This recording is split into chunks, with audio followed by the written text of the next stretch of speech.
ইনশিতা আর রাফিদ চমকে পেছনে তাকালো।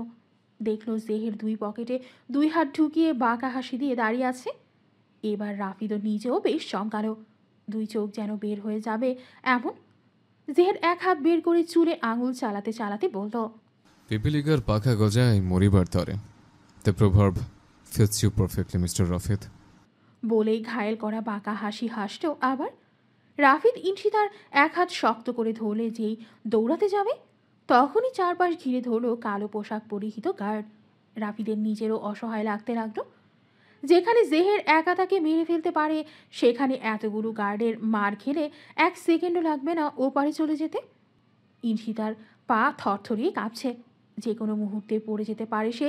ইনশিতা শক্ত করে ধরল রাফিদের শার্ট, অথচ ও জানেই না এই ধরার জন্য রাফিদকে চরম মূল্য দিতে হবে।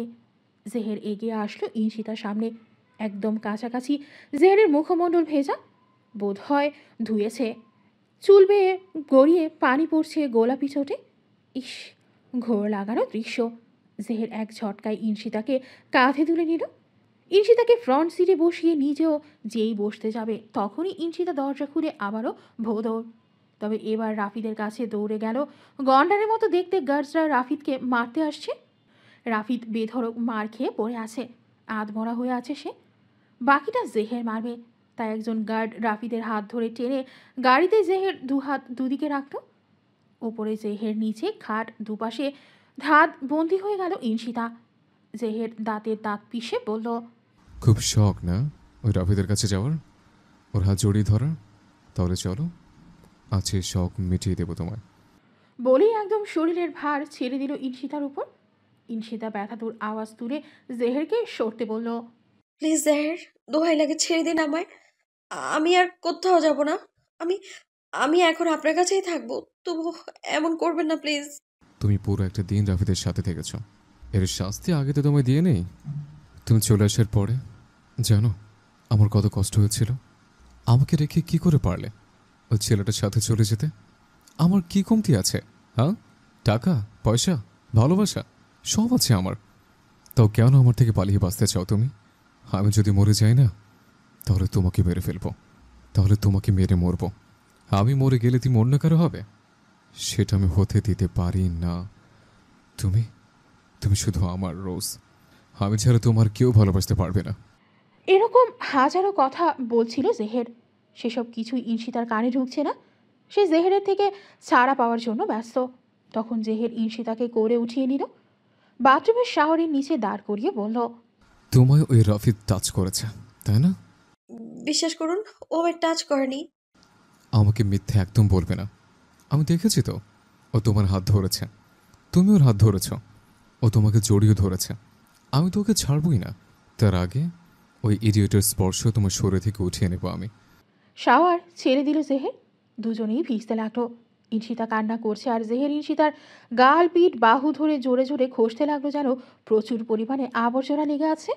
ঘষতে ঘষতে ইনশিতার জামার হাতা ছিঁড়ে ফেলল। নখের আঁচড় বসে গিয়ে লাল হয়ে গেল, তবুও ইনশিতাকে ছাড়ল না জেহের। জেহের পাগল হয়ে গেছে তখন ইনশিতাকে রাফিদের বাহুডোরে দেখে। তার রোজের শরীরে অন্য কারোর ছোঁয়া মেনে নিতে পারছে না সে।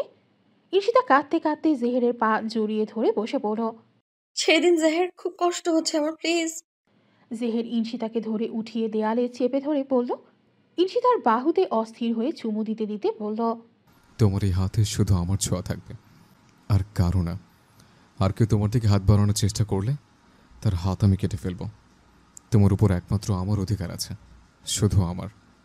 জেহেরের এত জোড়াজুড়ি ঠান্ডা পানি সহ্য হচ্ছিল না ইনশিতার, ঢলে পড়ল জেহেরের বুকে।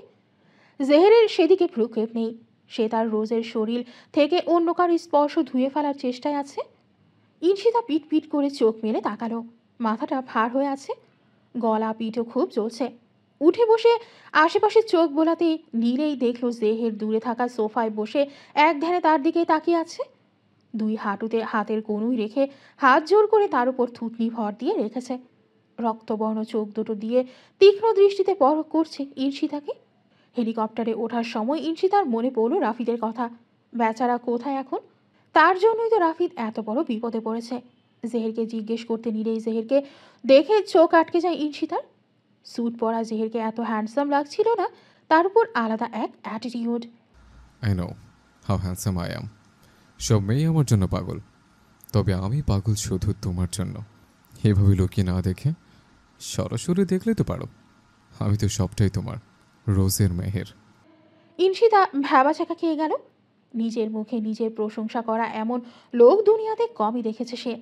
তার উপর জেহের কিভাবে বুঝলো যে সে তার দিকে তাকিয়েছিল? পরক্ষণেই মনে পড়ল জেহের কত বড় লুচু। রাফিদ কোথায়? রাফিদকে কোথায় রেখেছেন? ওকে দেখছি না কেন? ও তোমার ভাই, ওকে নাম ধরে না ডেকে ভাই ডাকবে। ওকে নিয়ে এত চিন্তা করতে হবে না, ওকে নিয়ে পরে আসবে গার্ডরা। He is absolutely fine. কথার ধরন শুনে ইনশিতার বার কয়েক ঢোক গেল। বলার সময় জেহেরের মুখে অদ্ভুত হাসি লক্ষ্য করেছে সে। তার মানে রাফিদ ভালো নেই। আ- আচ্ছা, একটা কথা বলি। আপনি কিভাবে জানলেন যে আমি এখানে আছি? প্রত্যুত্তরে জেহের বাঁকা হাসল। ইনশিতার চুল নিয়ে এক আঙুলে প্যাঁচাতে প্যাঁচাতে বলল, তোমাকে খুঁজে পাওয়া কোনো ব্যাপারই না। রোজ যেখানে, জাহের সেখানে। ঘুরিয়ে পেঁচিয়ে না বলে সোজা করে বললে হয় না? ওয়েল, অ্যাকচুয়ালি তোমাকে খুঁজে পেতে একজনের সাহায্য যদিও নিতে হয়েছে।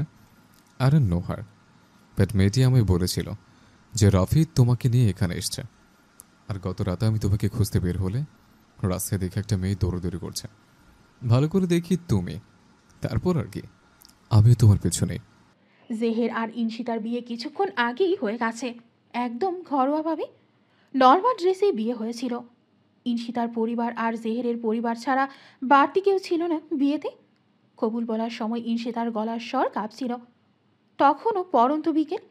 ইনশিতা বসে আছে জেহেরের আলিশান রুমের আলিশান বিছানায়।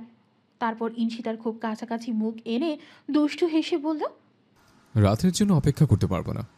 বাসর রাত হবে না, হবে বাসর বিকেল। বলেই ইনশিতাকে ছেড়ে বিছানার কাছে চলে গেল। হাতে আনা কয়েকটি গোলাপের পাপড়ি ছড়াতে লাগলো বিছানায়। শুভ্র চাদরে গোলাপের লাল টকটকে পাপড়িগুলো খুবই স্নিগ্ধ দেখাচ্ছিল।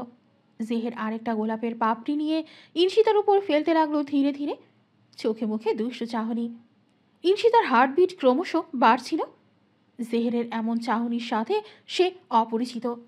বেশ বিব্রত বোধ করছিল সে। কিভাবে জেহেরকে এখন দূরে রাখা যায় সেই চিন্তা করছে সে। জেহের আবারও ইনশিতাকে এসে পাজা কোলে তুলে নিল। বিছানার মধ্যিখানে বসিয়ে জেহের দরজা আটকে জানালাগুলোয় পর্দা টেনে দিল। পুরো রুম অন্ধকার এখন। জেহের দেয়ালে ঝোলানো কয়েকটি হালকা আলোর ল্যান্টার্ন অন করে দিল। ইনশিতার হাত পা কাঁপছে ভয়ে। মনে মনে আল্লাহর কাছে সাহায্য চাইছে এমন পরিস্থিতি থেকে বাঁচতে। জেহের আচমকা এসে ইনশিতাকে আষ্টে পৃষ্ঠে জড়িয়ে ধরে ইনশিতার অধৈর্য যুবনে নিজের ওষ্ঠাধর চেপে ধরে। ইনশিতা হঠাৎ আক্রমণে হতবিহব্বল হলেও জেহেরের বাহুডোর থেকে নিজেকে ছাড়ানোর প্রয়াস চালাতে থাকে। তবে জেহেরের বলিষ্ঠ শরীরের কাছে তার ক্ষীণ শরীরের শক্তি কাজে আসে না। জেহের খানিক বাদে ইনশিতাকে ছেড়ে অস্থির হয়ে নিজের শার্টের বোতাম খোলা শুরু করে। জেহেরের নিঃশ্বাস ভারী হয়ে আসছে। ইনশিতা নিঃশব্দে কাশছে। জেহের শার্ট ছুঁড়ে মারে বিছানার এক প্রান্তে। ইনশিতার দু হাত নিজের এক হাতের মধ্যে চেপে গলায় মুখ গুজে জেহের। এবার টুকরে কেঁদে ওঠে ইনশিতা। সে ভেবেছিল সময় চেয়ে নেবে নিজেকে তৈরি করার জন্য, কিন্তু তার আগেই জেহের নিজের অধিকার আদার করার কাজে নেমে পড়বে কে জানত। জেহের ইনশিতার কান্না দেখে গলা থেকে মুখ তুলে তাকায়। তার চোখে তখনও ঘোর নেশা। ইনশিতা চোখ বন্ধ করে কান্না জড়ানো গলায় বলে, আমার সময় চাই জাহের। আম- আমি এসবের জন্য রেডি নই, প্লিজ। তুমি আমাকে বলেছিলে তুমি বিয়ের আগে আনকমফোর্টেবল, এখন তো বিয়ে হয়ে গিয়েছে, তাহলে? ইনশিতার কণ্ঠস্বর রোধ হয়ে আসছে। কান্নার পরিমাণ বেড়েই চলছে। জেহের নিশ্চুপ হয়ে কিছুক্ষণ তাকিয়ে থাকে ইনশিতার দিকে। রোজের কান্না তার সহ্য হচ্ছে না। বুকের বাঁ পাশটায় চিনচিন ব্যথা করে। ইনশিতার গালে হাত রেখে বলে, রোজ, ডোন্ট ক্রাই। আমি তোমার অনুমতি ছাড়া কিছুই করব না, সত্যি। প্লিজ, কান্না বন্ধ করো এখন। জেহের উঠে বসে। জানালার পর্দা সরিয়ে শার্ট পরে নেয়। বিছানায় হেলান দিয়ে শুয়ে ইনশিতার মাথা বুকে উঠিয়ে নেয়। ইনশিতা তখনও কাঁদছে। জেহের ইনশিতার মাথায় হাত বুলিয়ে দিতে থাকে।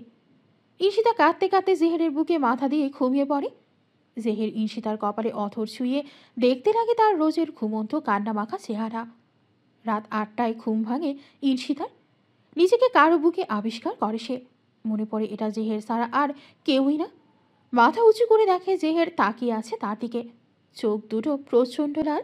কাপড়ে তোমার জামা কাপড় সহ প্রয়োজনীয় সব জিনিস রাখা আছে। রাতে ঘুমোতে গিয়ে বাঁধে বিপত্তি।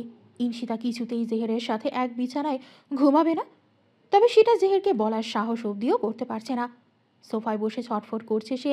জেহের বিছানায় হেলান দিয়ে ল্যাপটপ নিয়ে বসেছে। ঘুমোতে চলো।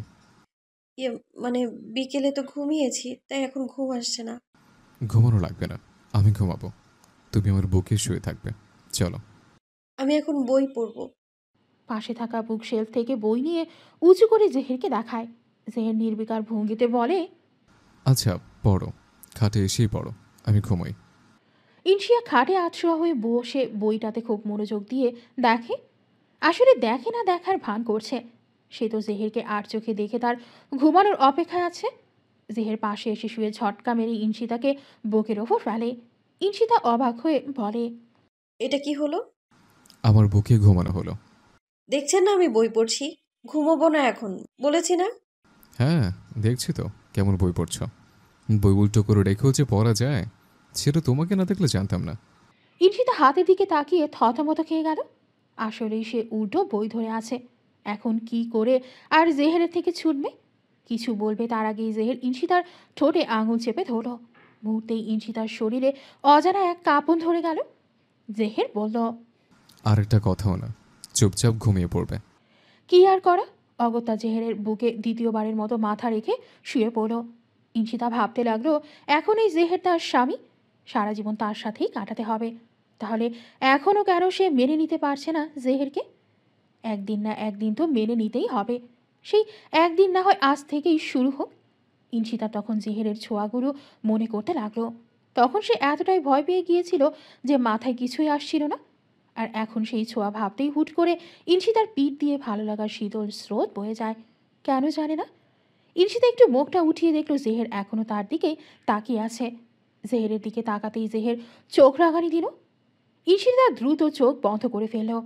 আর যাই হোক না কেন, এখন থেকে সে জেহেরকে মেনে নেওয়ার চেষ্টা করবে। হঠাৎ কোনো বিকট শব্দে ইনশিতা ধরফড়িয়ে ওঠে। অ্যালার্ম বেজে চলছে এক মনে। ইনশিতা প্রায় অনেকক্ষণ ধরে বাথরুমের আয়নার সামনে দাঁড়িয়ে আছে। নিজেকে খুঁটিয়ে খুঁটিয়ে দেখছে। ইনশিতাকে আসতে দেখে জেহের ঠোঁট প্রশস্ত করে হাসল। সেই হাসিটা যেন একদম তীরের মতো বুকে বিঁধল ইনশিতার। জেহের ইনশিতার বাহু জড়িয়ে ধরে এনে সোফায় বসায়। তারপর কি ভেবে যেন ইনশিতাকে বলে দাঁড়াতে। ইনশিতা দাঁড়ালে জেহের টান মেরে নিজের কোলে বসিয়ে দেয়। ইনশিতা হতভম্ব হয়ে বলে, কি করছেন কি? শ্, কোনো কথা না। বলে ইনশিতার মুখ গুজে দিল খাবার। কিছু বলার সুযোগই পেল না। সে গাল ফুলিয়ে খেতে লাগলো। খাওয়ার মাঝে হঠাৎ জেহের এক ধ্যানে তাকিয়ে থাকে ইনশিতার দিকে। চোখ বন্ধ করে বার কয়েক বড় বড় নিঃশ্বাস নিল। ইনশিতার ভেজা খোলা চুলে মুখ ডুবিয়ে দিল। হঠাৎ ইনশিতার যেন শ্বাস নিতে বড্ড কষ্ট হচ্ছে। জেহেরের গাঢ় নিঃশ্বাস ইনশিতার ঘাড়ে গলায় পড়লেই ইনশিতা কেঁপে কেঁপে উঠছে। জেহের ক্রমাগত উন্মাদ হয়ে যাচ্ছে। হাত দিয়ে ইনশিতাকে চেপে ধরছে। ইনশিতা ছাড়ানোর চেষ্টা করছে। জেহেরের বুকে ধাক্কা দিয়ে সরাতে লাগলো। কাঁপা কাঁপা কণ্ঠে বলে, জেহের, আপনি আমায় কথা দিয়েছেন। এবার জেহের মুখ তুলে তাকালো। চোখে মুখে অসহায়ত্ব। ইনশিতার মায়া লাগলো, তবে কিছু করার নেই। সে সময় নিতে চায়। জেহের অসহায় কণ্ঠে বলে, তুমি এমন কেন? ইনশিতা ভ্রু কুঁচকে বলে, আমি কেমন? তুমি অনেক খারাপ রোজ। কেমন খারাপ? এই যে, আমি আদর করতে দাও না। তাহলে এই খারাপ রোজকে কোলে বসিয়ে রেখেছেন কেন? ছুঁড়ে ফেলে দিন। ইনশিতার কথাটা মজার ছলে বললেও জেহের যেন সিরিয়াসভাবেই নিল। অস্থির হয়ে গেল সে। ইনশিতাকে নিজের করে রেখেই আরেকটু চেপে ধরে কম্পিত কণ্ঠে বলল, আমি সরি রোজ, আমি এমনভাবে বলতে চাইনি। আমি আমি শুধু এমনি, আমি সত্যি সরি রোজ। ইনশিতা অবাক হয়ে দেখে জেহেরকে। সামান্য মজাও বোঝে না জেহের। দুপুর গড়িয়ে চলল। ইনশিতা এখন বসে আছে ড্রয়িং রুমের নরম গদিতে। জেহের চলে গিয়েছিল অফিসে। সে যেতেই চাইছিল না আসলে, তবে ইম্পর্টেন্ট হওয়ায় যেতে হয়েছে। যাওয়ার আগে ইনশিতাকে কড়া করে বলে গিয়েছে রুমের বাহির না বেরোতে। রাত 8টায় জেহের ঘরে ফিরে। রোজের জন্যই সে এত তাড়াতাড়ি ফিরেছে। রুমে ঢুকেই তার চোয়াল শক্ত হয়ে যায় আপনা আপনি। রোজ রুমের কোথাও নেই। বারান্দা বাথরুমেও নেই। জেহের নিচে গিয়ে চেক করেও পেল না। হঠাৎ রোজের হাসি কানে আসলে থমকে দাঁড়ায় সে। রোজ, আপনি এত তাড়াতাড়ি এলেন যে? মায়ের কাছে শুনলাম ৯-১০টার দিকে আসবেন। জেহের হালকা ঘাড় কাত করে বলল। মাকে? ঈশিতা অবাক হয়ে বলল। মাকে মানে? এই যে মা। জেসমিন চৌধুরীকে উদ্দেশ্য করে দেখালো। জেহের জেসমিন চৌধুরীর দিকে একবার ঘৃণার দৃষ্টি নিক্ষেপ করে ঈশিতার দিকে তাকালো। যাকে তাকে মা বলবে না। বলে ঈশিতার হাত ধরে টানতে টানতে রুমে নিয়ে গেল। পেছন ফিরে ঈশিতা ঠিকই দেখল জেসমিন চৌধুরীর চোখে জল। আমি বলেছিলাম না রুমের বাইরে না যেতে, কানে শোনোনি? কি আশ্চর্য! আমার ইচ্ছে হয়েছে তাই বাইরে গেছি। রুমের মধ্যে এতক্ষণ থাকলে বন্দি লাগে নিজেকে। আর আপনি মায়ের সাথে এমন ব্যাপার কেন করলেন? আমি তোমাকে বলেছি রোজ, যাকে তাকে মা ডাকবে না। যাকে তাকে কোথায় ডাকলাম? আমার শাশুড়ি মাকে ডাকবো না তো কি মা ডাকবো না তো কি আন্টি ডাকবো? কিচ্ছু টাকার দরকার নেই। ওই মহলের আশেপাশেও ভিড়বে না। মাইন্ডেড। পরপর দুদিন ঈশিতার বেশ ভালোই কাটলো। ঈশিতার প্রতি জেহেরের কেয়ার, ছোটোখাটো জিনিস খেয়াল রাখা, সব কিছু মিলিয়ে ঈশিতা জেহেরের প্রতি সন্তুষ্ট। আর সবচেয়ে বেশি যেটা ভালো লাগলো তা হলো জেহের জোর করেনি কখনো তাকে, এমনকি ভুলেও বাজেভাবে ছোঁয়নি। তবে ঈশিতাকে এ পর্যন্ত একবারের জন্য নিচে যেতে দেওয়া হলো না। ঈশিতা 2 দিনে যতবারই কলেজে যাওয়ার কথা বলেছে জেহের কেমন এড়িয়ে গিয়েছে। বলেছে, কয়েকদিন কলেজ ছেড়ে এনজয় করো, আমার সাথে কাটাও। তারপর যেদিন আমি অফিস ফুললি যাব সেদিন তোমাকে কলেজ দিয়ে আসবো। তার একদিন বেশ ভোরে হঠাৎ কিছু একটা শব্দে ঈশিতার ঘুম ভেঙে যায়। বিছানায় হাতড়ে জেহেরকে খুঁজে পায় না। শব্দের উৎস খুঁজতে আশেপাশে চোখ বোলায়, তবে অন্ধকারের জন্য কিছুই দেখে না সে। আপনার শার্টের রক্ত কেন? কি হয়েছে আপনার? অ্যাক্সিডেন্ট হয়েছে? বলে দেরি না করে জেহেরের শার্টের বোতাম খুলতে শুরু করে। তবে কোনো ক্ষত না পেয়ে ঈশিতা অবাক হয়ে তাকায় জেহেরের দিকে। আপনার লাগেনি তো কোথাও? তাহলে এত রক্ত কিসের? মানে আমি একটু বাইরে গিয়েছিলাম তো, একজনকে দেখলাম অ্যাক্সিডেন্ট করেছে, হসপিটালে নিয়ে গিয়েছে, তাই আমার শার্টে রক্ত লেগেছে আর কি। বলে জোর করে হাসল জেহের। ঈশিতার কাছে কথাটা অযৌক্তিক মনে হলো। এত ভোরে হঠাৎ জেহেরের বাইরে যাওয়া, তার উপর অ্যাক্সিডেন্ট। ঠিক সেই সময়ই জেহেরের ফোন আসে। জেহের রোজের দিকে তাকিয়ে কেটে দেয়। এমন করে আরও 2বার কল আসলে জেহের ফোন সুইচ অফ করতে নেয়। তখনই আরেকবার কল আসলে ঈশিতা কী মনে করে চো মেরে ফোনটা রিসিভ করে কানে দেয়। জেহের ঘাবড়ে গিয়ে মোবাইলটা নিতে গেলে ঈশিতা পিছু হটে যায়। ওপাশ থেকে যা শুনল তাতে ঈশিতার চোখ বড় বড় হয়ে যাওয়ার উপক্রম। ফোনটা কেটে কাঁপা কাঁপা গলায় ঈশিতা জেহেরকে বলে, কাকে মেরে এসেছেন আপনি? কাকে হসপিটালে ভর্তির কথা বলছেন? কাউকে না রোজ, তুমি হয়তো ভুল শুনেছ। তুমি আমি ঠিক শুনেছি জেহের। একজন আপনাকে স্যার বলে বলছিল কাউকে হসপিটালে নিয়ে যেতে। বলেছিল লোকটার অবস্থা নাকি খারাপ, হসপিটালে না নিয়ে গেলে বাঁচানো যাবে না। আর আর এটাও বলেছিল যে আপনি বললে তারা লোকটাকে মেরে পুঁতে ফেলবে। জেহের নিজের মাথার চুল টেনে ধরে চোখ বন্ধ করে। ঈশিতা এবার রাগে জেহেরকে ধাক্কাতে ধাক্কাতে বলে, বলুন, কাউকে তো শিওর মেরেছেন আপনি। কাকে মেরে এসেছেন আপনি? কি হলো, চুপ করে আছেন কেন? বলুন। জেহের চোখ বন্ধ করে বড় বড় শ্বাস নিয়ে নিজেকে ঠান্ডা রাখার প্রচেষ্টা চালাচ্ছে। তবে মনে হয় না বেশিক্ষণ থাকতে পারবে। জেহেরকে ধাক্কাতে ধাক্কাতে প্রায় দেয়ালের কাছে এনে ফেলল ঈশিতা। এক পর্যায়ে ঈশিতার ধাক্কায় জেহেরের মাথা আর পিঠ খুব জোরে বাড়ি খেল দেয়ালের সাথে। এবার আর নিজের ক্রোধ দমন করতে পারল না জেহের। চোখ মেরে 2 হাতে ঈশিতাকে সজোরে ধাক্কা দিল। টাল সামলাতে না পেরে ঈশিতা পড়ে যায় নিচে। মাথায় কিছুটা আঘাতও পায়। আঘাত ভুলে ঈশিতা অবাক হয়ে যায় জেহেরের এরূপ আচরণের কারণে। জেহের এক হাঁটু ভাঁজ করে বসে ঈশিতার গাল চেপে ধরে, দাঁতের দাঁত চেপে বলে, সত্যি আমি মেরে এসেছি রোজ, এমন অবস্থা করেছি না জীবনও তোমার দিকে তাকানোর সাহস অব্দি পাবে না। মানে কাকে মেরে এসেছেন? জবাবে জেহের অদ্ভুত হাসি দিল। অদ্ভুত এই হাসি দেখে গায়ে কাঁটা দিয়ে উঠল ঈশিতার। জেহের ঈশিতাকে উঠিয়ে এগিয়ে চলল ঘরের বাহিরে। বললে না কাকে মেরেছে? দেখো, এতক্ষণ ধরে একেই সাইজ করছিলাম। ঈশিতার গা গুলিয়ে আসতে লাগলো। নিজের শরীরের ভার ছেড়ে দিল জেহেরের বুকে।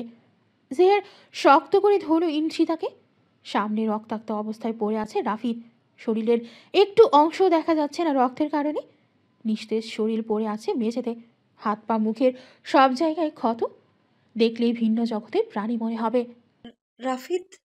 তোমাকে ছোঁয়ার, তোমাকে নিয়ে যাওয়ার সকল শাস্তি দিলাম রাফিদকে। আমার থেকে নিস্তার পাওয়া তো সোজা নাকি? কি বলো রোজ? আপনি প্লিজ ওকে হসপিটালে নিয়ে যান প্লিজ। নিয়ে যাবো বলছো? কিন্তু ও যদি আবার তোমাকে আমার হাত থেকে নিয়ে যেতে চায়, হুম, ওকে এক্ষুনি শেষ করে দেব। অলরেডি তো ও মরেই গিয়েছে, বেঁচে আছে কিনা সন্দেহ। ও আর কখনো আমার দিকে হাত বাড়াবে না, প্রমিস করছি। আমি নিজেই ওকে দূরে ঠেলে দেব। ওর সামনে যাব না আমি কখনো। প্লিজ ওকে হসপিটালে নিয়ে যান। ওর সাথে খুব সব সম্পর্ক আমি শেষ করে দেব, সত্যি। তবু প্লিজ ওকে বাঁচিয়ে রাখুন। বলতে বলতে ইনশিতা দেয়াল ধরেই বসে পড়ল। জেহের চোয়াল শক্ত করে রেখে বলে, বাব্বা, এত দরদ, এত দরদ উঠলে পড়ে কেন? অন্য একজনের জন্য তোমার চোখের পানি আমি একদম মেনে নিতে পারবো না। রাফিদকে মেরে ফেলবো নাকি? ইনশিতা জোরে জোরে না সূচক মাথা নাড়ালো। তাহলে নিজে মূল্যবান চোখের পানি বিসর্জন দেওয়া বন্ধ করো।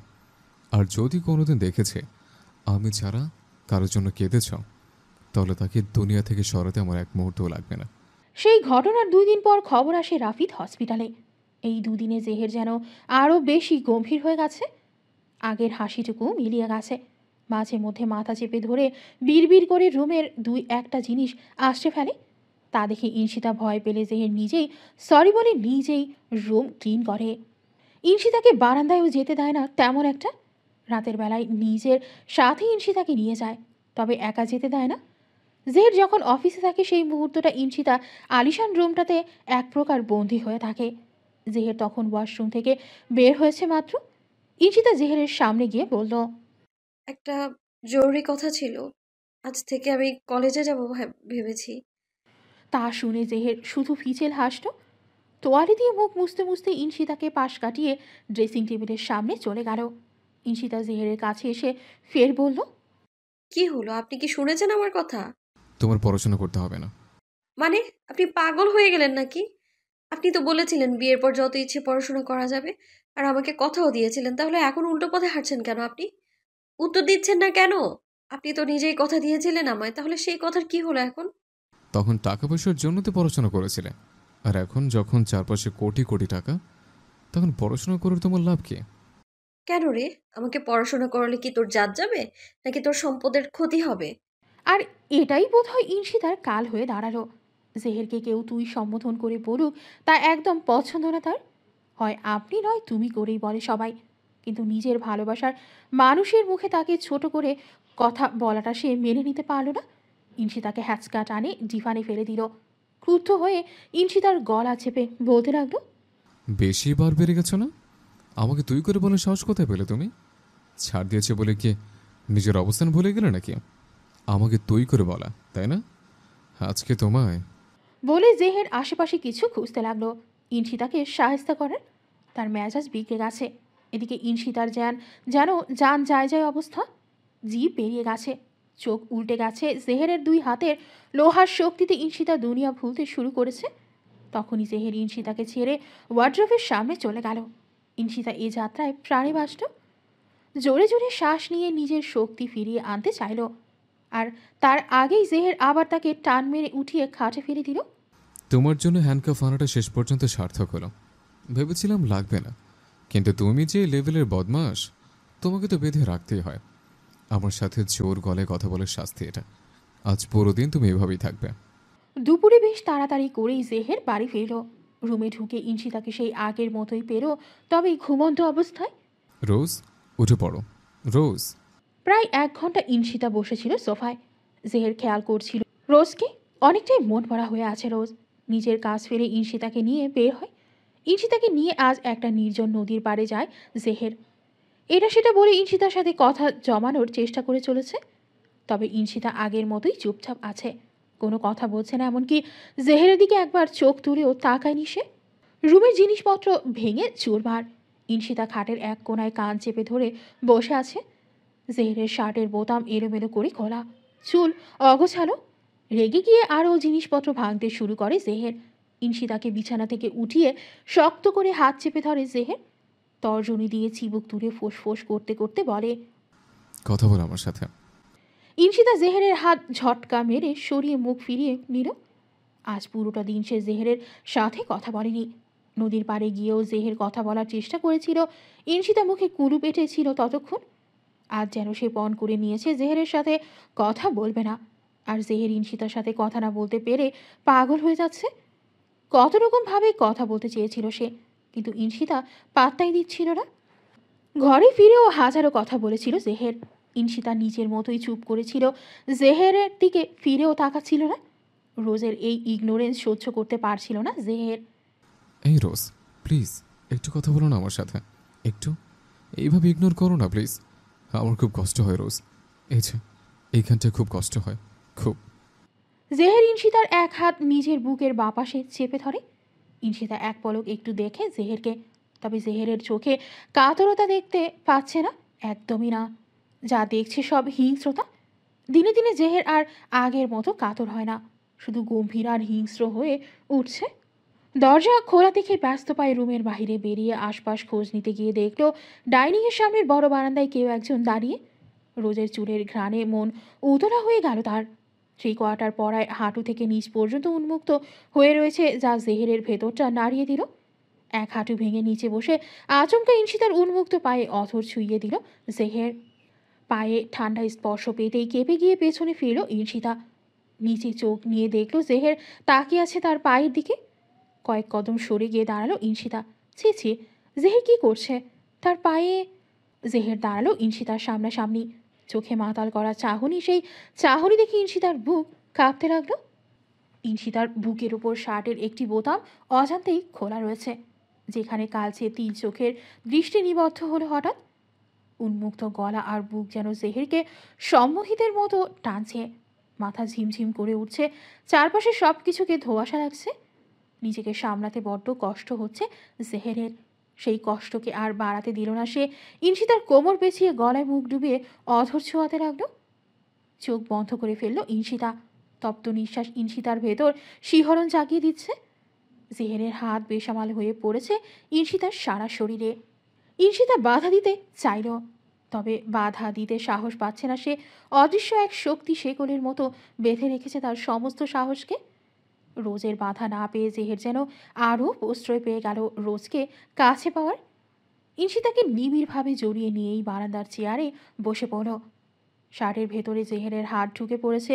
আবেশে ইনশিতার সমস্ত শরীর কেঁপে কেঁপে উঠছে। চোখ মুদে এলো। অদ্ভুত ভালো লাগায় হৃৎপিণ্ড তুমুল গতিতে ছুটে চলেছে। জেহের গলা থেকে মুখ তুলে তাকালো রোজের দিকে। জেহেরের চোখে চোখ রাখতে ইনশিতা নিজেও সম্মোহিত হয়ে গেল। হারালো নিজের হিতাহিত জ্ঞান। জেহেরের নীল চোখের মণি ঘোলা হয়ে যাচ্ছে। এ যেন অন্য এক জেহেরকে দেখছে সে। ইনশিতার ওষ্ঠাধর ক্রমাগত কাঁপার কারণে কাল বিলম্ব না করে নিজের গোলাপি অধর যুগলের মাঝে নিয়ে নিল জেহের। নিস্তব্ধ পরিবেশে মৃদু বাতাসে মনটা অন্যরকম ফুরফুরে লাগছে ইনশিতার।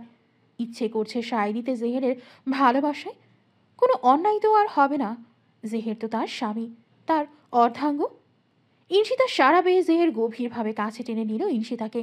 ঠিক সেই মুহূর্তেই ঘেউ ঘেউ করে কুকুর ডেকে উঠল। চমকে উঠে ইনশিতা দাঁড়িয়ে গেল। হঠাৎ এমন আওয়াজে ভয় পেয়ে গিয়েছিল। রোজকে উঠতে দেখে জেহেরের সম্মোহনে ব্যাঘাত ঘটে। ইনশিতা তাড়াতাড়ি শার্টের বোতাম লাগিয়ে রোমে ছুটে লাগালো। তার প্রচুর লজ্জা লাগছে, সাথে রাগও হচ্ছে। এমন একটা মানুষ যে তাকে সব সময়কার জন্য বন্দি করতে চায়, তার ডাকে সাড়া দিল কিভাবে সে? জেহের ইনশিতাকে নিয়ে অন্য একটা বাসায় চলে যায়। এই 2 সপ্তাহ এখানে রয়েছে। সময়টা ইনশিতার খারাপও কাটেনি, আবার ভালোও কাটেনি। এখানে আশেপাশে অনেক জঙ্গল। এই জঙ্গলের মধ্যে এই বাড়িটা। হঠাৎই নৈনিকার ফোন। কলেজ আসছিস না কেন? জাহের আমার কলেজেও যেতে দিচ্ছে না।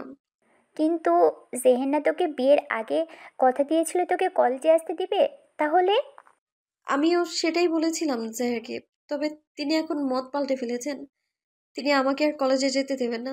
তিনি চায় না আমি কারোর সাথে মিশি। তুই আজকে আসতে পারবি কলেজে? সেটা কখনোই সম্ভব না রে। উনি দেবে না যেতে। তুই পালিয়ে আয়। অসম্ভব। আমি এখানকার রাস্তাঘাট কিচ্ছু চিনি না, বই খাতা কিছুই নেই। আর জাহের যদি জানে আমি পালিয়েছি, তাহলে আমাকেও এখানেও রুমে বন্দি করে ফেলবে। পারবো না আমি। এই তো, মনোযোগ দিয়ে শোন আমার কথা। তুই কোনো রকমে জেহেরের মোবাইল নিয়ে পালিয়ে আয়। বই খাতা চিন্তা করা লাগবে না। আর আঙ্কেলের শরীরটাও খারাপ করেছে। কি কি হয়েছে বাবার? তোর খোঁজ খবর না পেয়ে ওনার প্রেশার লো হয়ে পড়েছে। খাবার দাবারও ঠিক মতো করছেন না। কয়েকদিন উনি শয্যাতে ছিলেন। দেখলি না কেমন করে কথা বলছে? আমি আসবো, যেভাবেই হোক আসবো আমি। বাথরুমের দরজা খোলার আওয়াজে ইনশিতা ফোন কেটে দিল। কল লিস্ট থেকে নাম্বার কেটে তাড়াতাড়ি রুমে ফিরতেই জেহেরের সামনে পড়ে। বিদ্যুৎ চমকানোর মতো চমকে গিয়ে মোবাইলটা ওনার আড়ালে নিয়ে যায় ঈশিতা। জেহেরের কপাল বেয়ে টপ টপ করে পানি পড়ছে। মাথা মোছেনি সে। সবসময় ঈশিতাকে তার ভেজা চুল মুছে দিতে হয়। টাওয়াল জড়িয়ে খালি গায়ে বেরিয়েছে সে। রোজকে দেখে কপাল কুচকালো। দেখে মনে হয় ভয় পেয়ে আছে কত। কপালে বিন্দু বিন্দু ঘামও জমেছে। জেহের কপাল কুচকে রেখে ওপর থেকে নিচ পর্যন্ত রোজকে পরখ করে নিল। আচমকা ঈশিতার হাত ধরে সামনে আনলো। নিজের মোবাইল ঈশিতার হাতে দেখে চোখ মুখ শক্ত হয়ে গেল তার। ঈশিতা মাথা নিচু করে রইল। জেহের মোবাইলটা টান মেরে চেক করলো সব। চোখ উঠিয়ে ঈশিতার মুখোমুখি হয়ে গম্ভীর কণ্ঠে বলল, মোবাইল নিয়ে কি করছিলে? কিছু করছিলাম না তো, লক করা ছিল তাই কিছু করতে। আমাকে কি সত্যি আর কলেজে যেতে দিবেন না? জেহের কপালে বিরক্তির সূক্ষ্ম ভাঁজ ফেলে মাথা তুলে বলল। তা তোমার কি মনে হয় আমি মজা করছিলাম? জেহের টাওয়ালটা নিয়ে ছুঁড়ে মারল নিচে। ঈশিতা কিছুটা পিছু হটলো। জেহের চেঞ্জিং রুমে চলে গেল। ঈশিতা খাবার রেডি করতে যায়। গ্লাসে পানি ঢালতেই তার মনে পড়ল তার খেতে হবে বাড়িতে। এতক্ষণ কথাটি একদম মাথাতেই ছিল না। জেহের এসে দেখে গ্লাস থেকে অনবরত পানি পড়ছে। গ্লাস পানিতে যে ভরে গিয়ে নিচেও পানি পড়ছে সেটা রোজের খেয়াল নেই। অথচ রোজের দৃষ্টি গ্লাসের দিকে। আশ্চর্য! চোখের সামনে পানিতে ভেসে যাচ্ছে অথচ মেয়েটার খেয়ালই নেই। জেহের গিয়ে গ্লাসটা সরিয়ে ফেলল। জেহেরকে বসতে দিলে জেহের দৃষ্টি অপরিবর্তনীয় রেখেই বসে পড়ে চেয়ারে। ঈশিতার অস্বস্তি হতে লাগে। জেহের যেভাবে তাকিয়ে আছে সেভাবে বোধহয় ঈশিতার পালানোর প্ল্যানটাই ধরে ফেলবে। এভাবে তাকিয়ে আছেন কেন? তুমি কোন ধ্যানে ছিলে এতক্ষণ? পানি পড়ে সব ভেসে যাচ্ছে অথচ তোমার খেয়ালই নেই। আমি আর কি ধ্যানে থাকবো, এমনি আর কি। জেহের সন্দেহের চোখেই চেয়ে রইল। ঈশিতা গিয়ে অন্য একটা চেয়ারে বসলে জেহের খাবার রেখে চেয়ারে হেলান দিয়ে বসল। জেহেরকে খাবার খেতে না দেখে ঈশিতা ইশারায় কি হয়েছে বলল। ঈশিতা খাওয়ায় মনোযোগ দিল। হঠাৎ জেহের ঈশিতার খাবার প্লেটটা নিচের কাছে নিয়ে নিল। ঈশিতা হতভম্ব হয়ে গেছে। আজব, এভাবে খাবার নিয়ে নিলেন কেন? আপনি বোধহয় ভুলে যাচ্ছেন আপনার খাবার অন্য আইটেম, এটা আমার। আমি নয় ভুলে গেলাম, তুমি কি কিছু ভুলে গেলে বেব? জেহেরের এত শীতল কণ্ঠ শুনে ঈশিতার শুকনো ঠোক কিনল। জেহের এত আদর করে কথা বলছে কেন? সে আবার কি ভুলবে? খেতে খেতে ঈশিতা শেষবারের মতো জেহেরকে মানানোর চেষ্টা করল। সে সিদ্ধান্ত নিয়ে নিয়েছে, জেহের যদি কোনোভাবে না মানে তাহলে যে কোনো উপায়ে সে এখান থেকে পালাবে। তার বাবা মাকে কতটা দিন সে দেখে না। অবশ্য এখানে ফিরেও আসতে পারে সে। জেহের জোর করে আনার থেকে ভালো নিজ থেকে চলে আসা। আমাকে যেতে দিলে মহাভারত অশুদ্ধ হবে না নিশ্চয়ই জেহের? ঘটনাটা বুঝতে জেহেরের সময় লাগলো না। খাবার মুখে নিতে নিতে বলল, এইসব বিষয়ে কথা বলতে গতকাল রাতেই বারণ করেছিলাম। জেহের আয়নার সামনে দাঁড়িয়ে চুল ঠিক করছিল। ঈশিতা নিঃশব্দে পেছনে এসে দাঁড়ালো। জেহের না তাকিয়ে বুঝতে পারলো তার রোজের উপস্থিতি, তবুও কিছু বলল না। ঈশিতা কণ্ঠে বিষাদ মেখে বলল, আজ আপনি অফিসে না গেলে কি বেশি ক্ষতি হয়ে যাবে? জেহের আয়নার ভেতর থেকেই রোজের চেহারায় দৃষ্টিপাত করলো। হঠাৎ? না মানে, আপনি চলে গেলে আমি ঘরে একা থাকি, কেমন ফাঁকা ফাঁকা লাগে আমার। আজ থেকে যান না প্লিজ। ঈশিতার কণ্ঠে মিনতি। ঈশিতা আজকে জেহের থেকে যেতে বলেছে কারণ জেহের সব সময় মেইন গেট আটকে রেখে যায়। এখন যদি জেহের চলে যায় তাহলে তো সে যাওয়ার কোনো সুযোগই পাবে না। তাই জেহেরকে থেকে যেতে বলল। জেহের মৃদু স্বরে জিজ্ঞেস করল, আজ আমার বোর কি হয়েছে হঠাৎ? এত ভালোবাসা? কি আর হবে, আপনার সাথে একটু টাইম স্পেন্ড করতে মন চাইলো আর কি। আর আমার স্বামীর প্রতি আমি ভালোবাসা দেখাবো না তো কাকে দেখাবো? ওই শিফা দেখাবে আপনাকে? জেলাস? জেলাস কেন হব? যা সত্যি তাই তো বললাম।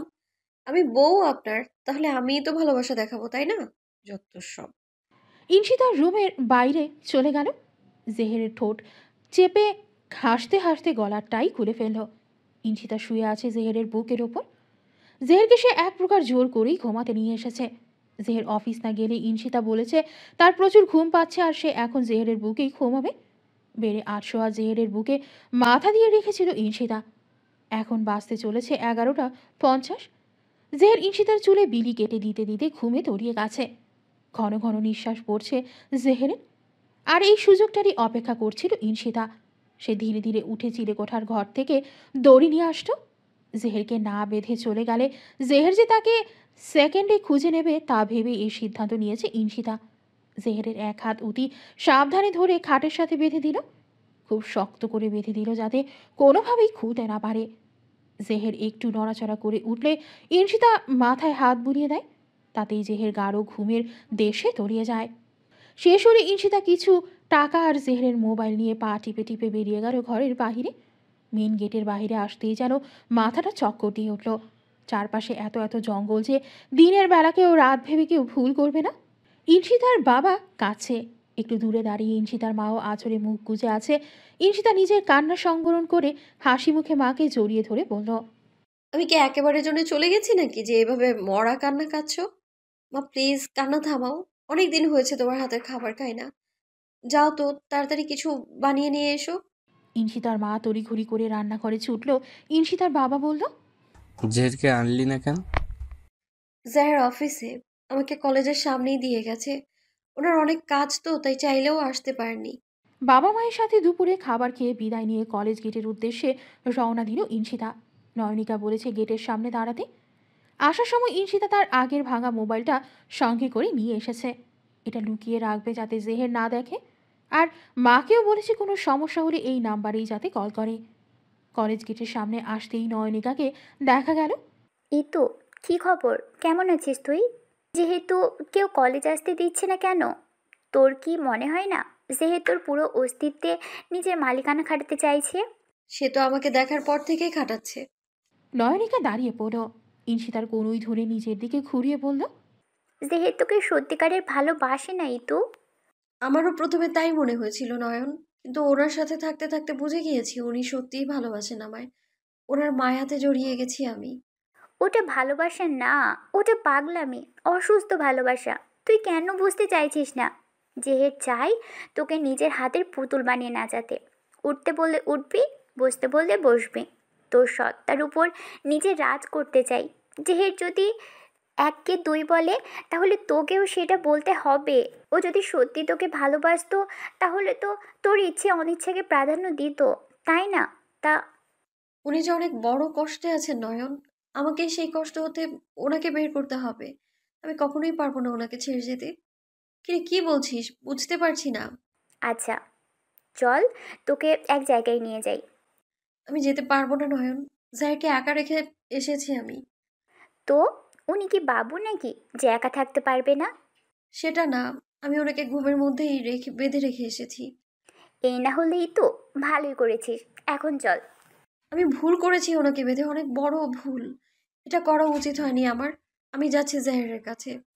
ইনশিতা উল্টো পথে হাঁটা ধরলে নয়নিকা সামনে এসে দাঁড়ায়, কঠিন গলায় বলে, তুই কোথাও যাবি না ইতু। আর জেহেরের কাছে তো কোনো দিনও নয়। পাগলের কাছে গিয়ে নিজের সাথে পাগল হওয়া দরকার কি? চল। নয়নিকা এক প্রকার জোর করে টেনে নিতে থাকলো। ইনশিতা মনে মনে কঠিন সিদ্ধান্ত নিয়ে নিয়েছে কিছুক্ষণ আগে। সেই সিদ্ধান্ত নয়নিকাকে জানানোর সময় এসেছে। সে নয়নিকার হাত ধরে থামিয়ে দিল। নয়নিকা বিরক্ত নিয়ে তাকালো। ইনশিতা তোয়াক্কা না করে বলতে আরম্ভ করলো, আমি জাহেরকে ভালোবাসি নয়ন। উনি যেমনই হোক না কেন, আমি ভালোবেসে ফেলেছি ওনাকে। এতদিন বুঝতে না পারলেও কিছুক্ষণ আগে টের পেয়েছি আমি সেটা। ইতু, তুই নিজেও পাগল হয়ে গিয়েছিস। তুই না বলেছিলি তুই মায়ায় জড়ে গিয়েছিস? এটা সেই মায়া। মায়া আর ভালোবাসে এক না। কয়েকদিন যাক, মায়া কেটে যাবে। আমার কাছেও মায়া মনে হয়েছিল, কিন্তু এখন মনে হচ্ছে না এটা মায়া না, এটা ভালোবাসা। আমি জাহেরকে ছেড়ে থাকতে পারবো না কোনোদিনও। আমি জানি না কখন কিভাবে ভালোবেসে ফেললাম তাকে। আমি শুধু এটুকু জানি জাহেরকে আমি ভালোবাসি। যেহের যে মানসিকভাবে অসুস্থ সেটা নিশ্চয়ই ভুলে যাসনি। কেউ অসুস্থ হলে তাকে আগে সুস্থ করা প্রয়োজন। আমি জাহেরকে মানসিকভাবে সুস্থ করতে চাই। আর সেই সুস্থতার দায়িত্ব আমার কাঁধে, কারণ আমি তার স্ত্রী। তারপর নয় অনেকে অনেকটা জোর করি জিহাদের কাছে ইনশিতাকে নিয়ে যায়। ইনশিতা দেখলো জিহাদের মুখটা হাসি হাসি। সমস্যাটা কি আপনার? হাত কেন ধরেছেন?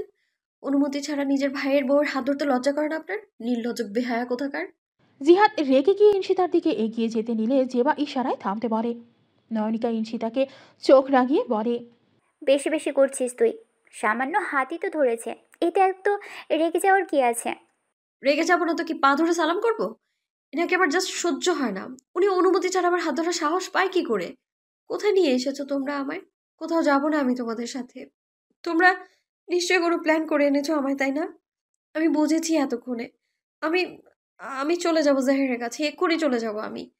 ইনশিতা চলে যেতে নিলে জিহাদ সামনে এসে দাঁড়ায়। ইনশিতার দু হাত নিজের এক হাতে আরেক হাতে ইনশিতার গাল চেপে ধরে বলে, ওই মুখে সারাদিন জেহেরের নাম লেগেই থাকে কেন? যে এত কষ্ট দেয় তার কাছে বারবার ফিরে যেতে লজ্জা লাগে না তোর? কি এমন করলো জেহের যে তার কাছে বারবার ছুটে যাস তুই? খুব আদর করে জেহের, এমন আদর করে যে অন্য কারো দিকে ফিরে তাকানোরও মন চায় না। আমিও আদর করব তোমায়, জেহেরের থেকে শত শত গুণ বেশি আদর করব। তখন তোমার সারা শরীরে।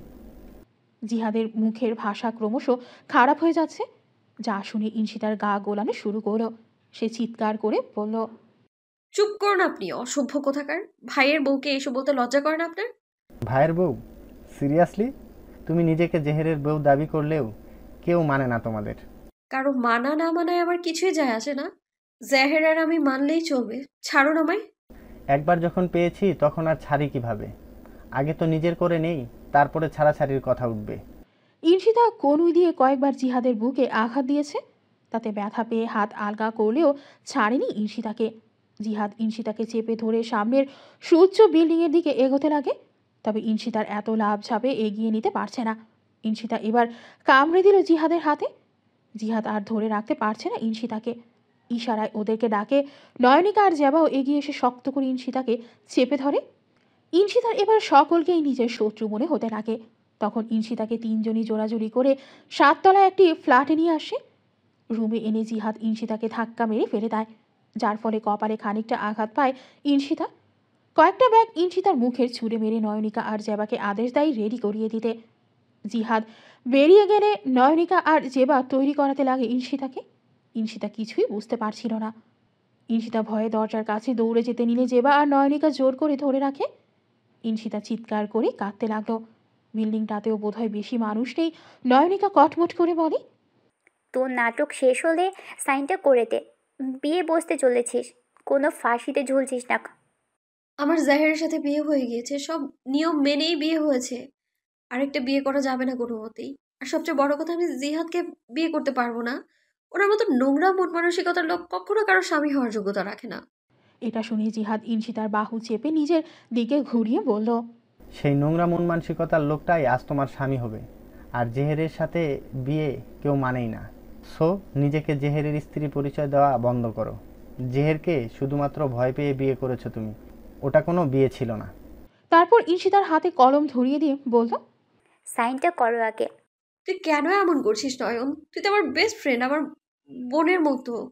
তাহলে কেন তুই আমাকে এই বিয়ের জন্য জোর করছিস? আমি জাহেরের সাথে ভালো থাকবো। তুই কি চাস না আমি ভালো থাকি? এই নয়ন, আমায় রেহাই দে প্লিজ। আমায় আমায় যেতে সাহায্য কর নয়ন। বলতে বলতে ইনশিতা নয়নিকার পা ধরে ফেলল। পা ধরে বারবার মিনতি করতে লাগলো এখান থেকে নিয়ে যাওয়ার। নয়নিকা বিরক্তি নিয়ে ইনশিতাকে টেনে ওঠালো। শক্ত গলায় বলল, সাইনটা কর, তারপর নিয়ে যাব। আম- আমি সাইন করব না। আমি জাহেরের কাছে যাব। তুই শত্রুর মতো আচরণ কেন করছিস নয়ন? তুই তো আমার বেস্ট ফ্রেন্ড। আমার বালের বেস্ট ফ্রেন্ড। এই নয়ন, তুই কেন পাল্টে গেলি নয়ন? এদের হাত থেকে বাঁচা না আমায় নয়ন। কি ক্ষতি করেছি আমি তোর? নয়নিকা রাগ সামলাতে না পেরে সপাটে একটা চর মেরে দিল ইনশিতার গালে। নয়নিকার হাতে থাকা কলমের জন্য ইনশিতার ঠোঁট কেটে যায়। চরটা এতটাই জোরে ছিল যে ইনশিতা পিছিয়ে গিয়ে পড়ল জিহাদের বুকে। ইনশিতা গালে হাত দিয়ে স্তব্ধ মনে চেয়ে রইল নয়নিকার দিকে। এ কোন নয়ন? এটা কি সেই নয়ন যে ইনশিতার কষ্টে নিজে কষ্টিত হতো? নিশ্চয়ই না। তোর মতো বেস্ট ফ্রেন্ড যেন আমার শত্রুরও না হয়, এই দোয়া করি। মরিস না কেন রে তুই? তোর মতো বন্ধু তো কোবরার থেকেও বিষাক্ত। থু। নয়নিকা আর জাবা বেরিয়ে আসলে জিহাদ রুমের দরজা আটকে দেয়। জিহাদ ইনশিতাকে এমনভাবে চেপে ধরেছিল যে ইনশিতা ব্যথা পেয়ে পেটে হাত দিয়ে আছে। সাহায্যের জন্য একমাত্র আল্লাহকে ডাকা ছাড়া আর কিছুই করার নেই। জিহাদ ইনশিতাকে খাট থেকে উঠিয়ে নিজের এক হাতে পেঁচিয়ে ধরে আরেক হাতে ফুলের পাপড়ি ছড়ায় শুভ্র বিছানায়। মুখে তার বিদঘুটে হাসি। ইনশিতা কাঁদতে কাঁদতে জিহাদের হাত জড়িয়ে বসে পড়ল। আমাকে প্লিজ ছেড়ে দিন জিহাদ। আমার এত বড় সর্বনাশ করবেন না প্লিজ। জিহাদের হাঁটুতে মাথা ঠেকিয়ে পা জড়িয়ে ধরে ইনশিতা। ইনশিতা চুলের মুঠি ধরে উঠে দাঁড় করিয়ে দেয় জিহাদ। তখন বলেছিলাম সাইন করে দিতে, দেসনি। আর এখন যা করব তাতে নাচতে নাচতে তুই সাইন করবি। আমাকে কুত্তার বাচ্চা বলা, তাই না? দেখ, আজ এই কুত্তার বাচ্চা তোর কি অবস্থা করে। ইনশিতাকে ধাক্কা মেরে খাটে ছুঁড়ে ফেলে দেয় জিহাদ। নিজের শার্ট খুলে মেঝেতে ফেলে ইনশিতার পা ধরে নিজের কাছে টেনে আনে। ওনা খোলার চেষ্টা করে সে। ইনশিতা বাকশূন্য হয়ে গিয়েছিল সেই মুহূর্তে। তারপর জিহাদকে ধাক্কা দিয়ে সেখান থেকে পালিয়ে আসে। রাস্তায় দৌড়াতে দৌড়াতে একজনের সাথে ধাক্কা লাগে। রাফিদ ভাইয়া, তুমি আমাকে বাঁচাও ভাইয়া। জিয়াদ আবার। আচ্ছা ঠিক আছে, তুমি আমার সাথে আসো, আমি তোমাকে তোমাদের বাড়িতে পৌঁছে দিচ্ছি। বেশ কিছুক্ষণ পর বাড়িতে পৌঁছে যায় ইনশিতা। ইনশিতা দরজা ধরে দাঁড়িয়ে ধীর পায়ে এগিয়ে যায় ভেতরে। হাত দিয়ে ধরে ধরে সুইচ খুঁজতে থাকে। কোথায় সুইচ সে নিজেও এখন ঠাহর করতে পারছে না। আচমকা তার হাত টেনে ধরে নিজের বুকের উপর ফেলে জাহের। ইনশিতা ভয় পেয়ে জেহেরকে জড়িয়ে ধরে। জেহেরের বড় বড় নিঃশ্বাসের উষ্ণ বাতাস ছড়িয়ে পড়ছে ইনশিতার সারা মুখে। ইনশিতা জেহেরকে কিছু বলার জন্য মুখ খুলবে, তখন সেই সুর আবারও ভেসে আসে। টেবিল ল্যাম্প জ্বালিয়ে দিল জেহের। ইনশিতা দেখল শান্ত অথচ লাল চোখ নিয়ে হিংস্র দৃষ্টিতে চেয়ে আছে জেহের তার দিকে। জেহেরের বাহু ধরে উঠে হাতের বাঁধন খুলে দিতে লাগলো ইনশিতা। দেখল জেহেরের হাতের কবজি পর্যন্ত রক্ত জমাট বেঁধে লাল হয়ে আছে। নিজেকে নিজে ধিক্কার জানালো ইনশিতা। রুমের ভাঙা কাচের টুকরাগুলো নিঃশব্দে পরিষ্কার করতে লাগলো ইনশিতা। মনে মনে ডিসিশন নিয়েছে যে জেহের যেই রুমে ইনশিতা যখন জেহেরের অবাধ্য হয় তখন জেহের রুমের অবস্থা বেহাল করলেও তাকে তেমন কিছু করে না। অথচ আজ জেহেরের আচরণ চোখে ইনশিতা নিজেই হতবাক। জেহেরকে দেখে বোঝা যাচ্ছে তার মাথায় ভীষণ যন্ত্রণা হচ্ছে। আমার কথা নড়চড় যে করে তাকে আমি দুনিয়াতে শান্তিতে থাকতে দিই না, আর সেখানে তুমি আমার স্ত্রী হয়ে আমাকে ধোকা দিয়ে পালিয়ে যাও। গুড। বলেই ক্লান্ত চোখে বাঁকা ঠোঁটে হাসল জেহের। এরপর গম্ভীর স্বরে বলল, ওয়েট আ মিনিট, ফুর্তি করে এসছো কার সাথে? রাফিদ, তাই না? তোমার প্রাক্তন আশিক রাফিদ। হ্যাঁ, ওকে দুনিয়া থেকে সরাবার ব্যবস্থা করছে। ওয়েট। আমি কারোর সাথে ফুর্তি করে আসিনি জাহের। আমি শুধু বাড়িতেই গিয়েছি, বিশ্বাস করুন। আমাকে ক্ষমা করুন জাহের। আমি আপনাকে আর কোনোদিনও ফাঁকি দেব না। আপনার সব কথা শুনবো আমি। এখন আপনি একটু শান্ত হন, বসুন। জাহের বসুন প্লিজ। সবসময় তো একই কথা বলো, আপনার সব কথা শুনবো জাহের, অথচ কোনোদিন শুনেছো আমার কথা? নিজ ইচ্ছা মতোই তো করে বেড়াও। জেহেরকে পেছন থেকে জড়িয়ে ধরে থামায় ইনশিতা। কান্না জড়িত কণ্ঠে বলে, আপনি রাফিদকে কিচ্ছু করবেন না জাহের।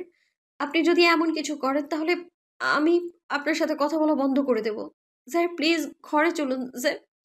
জেহের ইনশিতার হাত জড়িয়ে ধরে নিজের মাথায় রাখলো হঠাৎ। আর্তনাদের মতো করে বলল, আমার মাথায় খুব যন্ত্রণা করছে রোজ, খুব ব্যথা করছে, একটু ম্যাসাজ করে দাও তো। মাথাটা মনে হচ্ছে কেটে ফেলে দেয়, একদম অসহ্য। ইনশিতা কান্না থামিয়ে অবাক হয়ে রইল। হঠাৎ কি হলো জাহেরের? এমন কেন করছে? কি হয়েছে আপনার? জেহের করুণ চোখে তাকালো। ইনশিতার বুকটা ধক করে উঠল। সহ্য করতে পারছি না রোজ, মাথায় উফ। জেহের মাথা শক্ত করে চেপে ধরল। ইনশিতা তাড়াতাড়ি জেহেরকে উঠিয়ে ঘরে নিয়ে আসতে লাগলো। ইনশিতা ভাবল জেহের আজ সারাদিনে কিছু খায়নি, আর যার এর না খেয়ে থাকতে পারে না তাই হয়তো যন্ত্রণা করছে। সোফায় বসিয়ে দিয়ে বলল, আপনি বসুন, আমি এক্ষুনি অন্য কিছু বানিয়ে আনছি আপনার জন্য। ইনশিতা চলে যেতে নিলে জেহের হাত ধরে আটকায়। ক্ষীণ কণ্ঠে বলে, কোথাও যেও না, আমার কাছে বসে একটু ম্যাসাজ করে দাও প্লিজ। ইনশিতার কষ্ট হতে লাগলো, আজ তার জন্যই সবটা হয়েছে। জেহেরের সামনে বসে মাথায় হাত বুলিয়ে বলে, একটু ওয়েট করুন, আমি আপনার জন্য এক্ষুনি খাবার আনছি। হাত ছাড়িয়ে ইনশিতা রান্নাঘরে চলে গেল। ইনশিতা মেইন দরজার সামনে এসে দাঁড়ালো। এই বাড়িতে সে আর জেহের ছাড়া আর কেউই কখনো আসে না। ইতস্তত করতে করতে সে দরজা খুলেই ফেলল। দেখলো জেহেরের একজন গার্ড। স্যারের জন্য খাবার এনেছি ম্যাডাম। আসলে ম্যাডাম, আমাদের স্যার সবসময় যেই খাবার খায় সেটা শহরেই পাওয়া যায়, আর স্যার দুপুরে না খেয়ে থাকতে পারে না। আজকে স্যার অফিসে আসেনি, তাই স্যারের খাবার নিয়ে এসেছি। আপনি এ বাড়ির ঠিকানা কোথায় পেলেন? যতদূর জানি এ বাড়ির খবর কেউ জানে না। গল্পটির পরবর্তী অংশ আসবে আগামীকাল। আর হ্যাঁ, গল্পটি কেমন হলো তা অবশ্যই কমেন্টে জানাবেন। ভালো থাকবেন আপনারা।